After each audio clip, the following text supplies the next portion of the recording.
Hello friends, welcome to Bharati వంటలు. భారతి వంటలు ఈరోజు స్పెషల్ వంకాయ పుల్లకూర. చాలా బాగుంటుంది. ఇలా ఒక్కసారి ట్రై చేసి చూడండి. చాలా అంటే చాలా టేస్టీగా ఉంటుంది. ఒక్క ముద్ద కూడా వదలకుండా తినేస్తాం, అంత బాగుంటుంది. నోరు రుచి లేని వారు కూడా చాలా ఇష్టంగా తింటారు.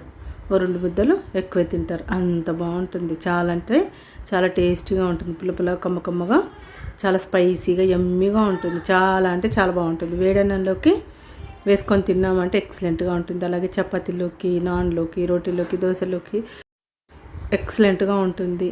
వేడివేడి అన్నంలోకి ఈ పుల్లగూర కొద్దిగా వేసుకొని కాస్త నెయ్యి వేసుకొని తిన్నామంటే టేస్ట్ అదిరిపోతుంది. చాలా అంటే చాలా బాగుంటుంది. వంకాయ అంటే ఇష్టపడని వారు కూడా ఇలా చేసుకొని తిన్నారంటే చాలా ఇష్టంగా తింటారు. పిల్లలు కూడా ఎంతో ఇష్టంగా తింటారు. అంత టేస్టీగా ఉంటుంది. మరి కుక్కర్లో ఎంతసేపు కాదండి, కొద్దిసేపట్లో అయిపోతుంది. ఒక 15 నిమిషాల్లో అయిపోతుంది కర్రీ. కుక్కర్లో వేసి ఉడికించి తాలింపు పెడతాం కాబట్టి తొందరగా అయిపోతుంది. ఈ వీడియోని ఎక్కడ స్కిప్ చేయకుండా చివరి వరకు చూడండి. నేను చెప్పే చిన్న టిప్స్ అలాగే కొలతల్ని ఫాలో అవుతూ చేసుకున్నారంటే సూపర్గా ఉంటుంది. కొత్తగా చేసేవారు కూడా టెన్షన్ పడకుండా ఈ వీడియో చూస్తూ చేశారంటే సూపర్గా కుదురుతుంది. అసలు ఎక్కడ రుచిలో తేడా అనేది రాదు. నేను చెప్పినట్టుగా మాత్రం యాస్టీస్గా అలాగే చేసుకున్నారంటే టేస్ట్ మాత్రం అదిరిపోతుందండి. మరి ఎందుకు ఆలస్యం, వంకాయ పుల్లకూరను ఏ విధంగా చేయాలో చూసేద్దామా. మరి ముందుగా ఇలా ఒక కుక్కర్ తీసుకోండి. ఒక ప్రెషర్ కుక్కర్ తీసుకొని అందులో 3 టేబుల్ స్పూన్స్ ఆయిల్ వేసుకోండి. వంకాయ కదా కాస్త ఎక్కువగానే పడుతుంది ఆయిల్ వేసుకున్నాక అందులో సన్నగా కట్ చేసుకున్న వంకాయ ముక్కల్ని వేసుకోండి. నేను 1/4 కేజీ వంకాయలకి కొలతల్ని చెప్తున్నాను. 1/4 కేజీ వంకాయలని శుభ్రంగా కడిగేసి ఇలా తొడిమెలను మొత్తం కట్ చేసి చిన్న ముక్కలుగా కట్ చేసుకోండి. చూడండి, నేను చూపిస్తున్నట్టుగా ఇలా చిన్న ముక్కల్ని కట్ చేసి ఈ ఆయిల్లో వేసి కాస్త వేగనివ్వండి. ఇవి కాస్త వేగాక అందులో ఉల్లిపాయ ముక్కల్ని కాస్త పెద్దగా కట్ చేసి వేసుకోండి. ఒక పెద్ద ఉల్లిపాయని పెద్ద ముక్కల్లాగా కట్ చేసుకొని వేసి బాగా ఫ్రై చేసుకోండి ఆయిల్లో. ఇలా ఆయిల్లో కాస్త ఫ్రై అయ్యాక పచ్చిమిర్చిని వేసుకోండి. ఒక 15 వరకు మధ్యలోకి కట్ చేసి వేసుకోండి. కాస్త స్పైసీగా కావాలనుకున్నవారు 15 వేసుకోండి పచ్చిమిర్చిని, లేదంటే కాస్త తగ్గించి వేసుకోండి. అలాగే టమాటాలు ఒక 4 మీడియం సైజువి 4 టమాటాలని పెద్ద ముక్కలా కట్ చేసి వేసి మరొకసారి కలుపుకోండి స్పూన్తో. అలాగే కొత్తిమీర శుభ్రంగా కడిగేసి కాస్త శుభ్రంగా కడిగి చిన్న కట్ చేసి వేసుకోండి. అలాగే కరివేపాకును కూడా శుభ్రంగా కడిగి వేసుకోండి. వేసి స్పూన్తో ఒక్కసారి బాగా కలుపుకోండి. ఆయిల్లో కాస్త మగ్గాలి. వీటన్నింటిని కాసేపు మగ్గించుకోండి ఆయిల్లో కాస్త మగ్గాక ఇందులో పసుపు వేసుకోండి. 1/2 టీ స్పూన్ పసుపు వేసుకోండి. 1/2 టీ స్పూన్ పసుపు వేసి మరొకసారి స్పూన్తో బాగా కలపండి. అలాగే చింతపండు, చిన్న నిమ్మకాయ సైజ్ అంతా చింతపండుని శుభ్రంగా కడిగేసి వేసుకోండి. వేసి మరొకసారి బాగా కలిపేసుకోండి. ఇప్పుడు రుచికి తగినంత ఉప్పు వేసుకుందాము.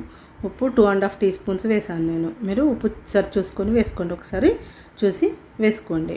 2.5 టీ స్పూన్స్ వేసి బాగా కలిపేసుకోండి. బాగా కలిపేసి నీళ్ళు మనం వాటర్ తాగే గ్లాస్ ఉంటుంది కదా, దాంట్లో 1/2 గ్లాస్ వేసుకోండి, సరిపోతుంది. మరి ఎక్కువగా వేయకండి.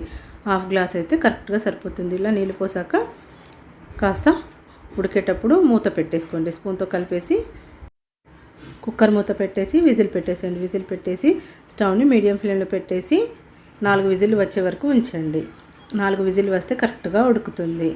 ఇలా 4 విజిల్ వచ్చాక ఆవిరి మొత్తం పోయాక మూత తీసి చూడండి బాగా ఉడికిపోయింది. ఇలా స్పూన్తో ఒక్కసారి కొద్దిగా మ్యాష్ చేయండి. చూడండి, ఇలా స్పూన్తో ఒకసారి ఇలా అన్నారంటే మొత్తం కలిసిపోతుంది.